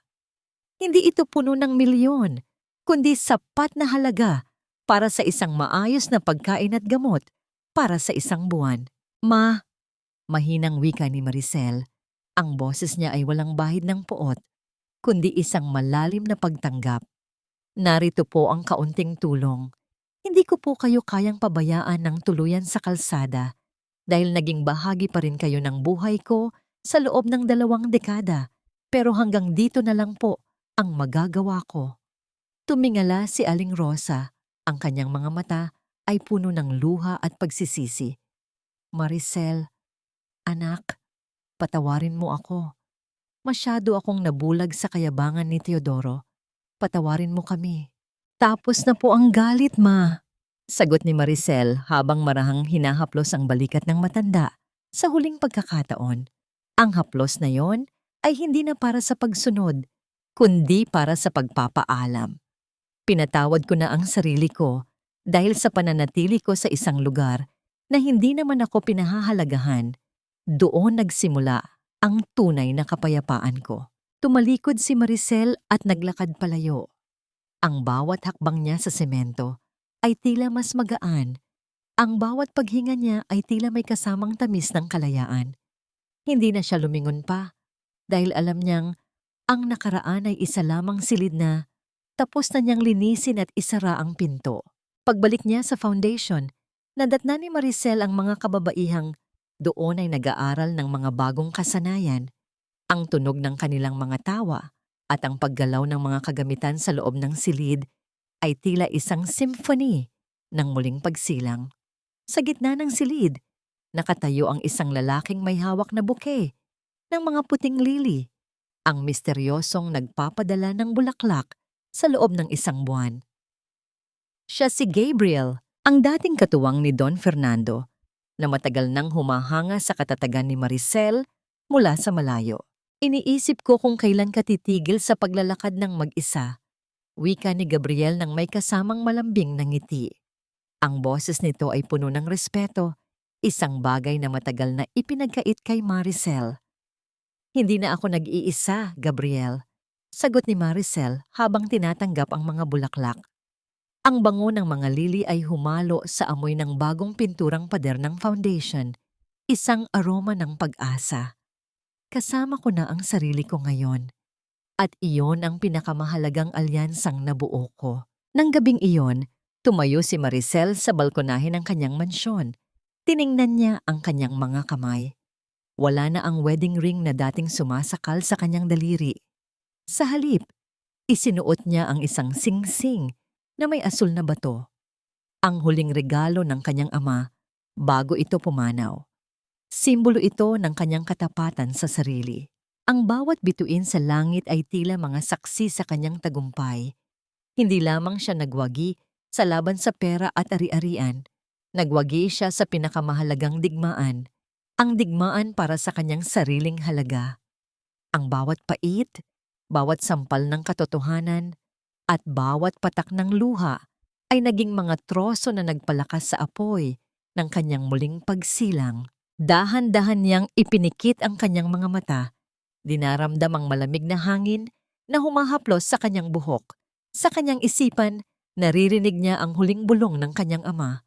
Ang reyna ay hindi na susukat sa kanyang korona, kundi sa kanyang kakayahang bumangon mula sa abo. Isang malalim na hininga ang pinakawalan ni Maricel.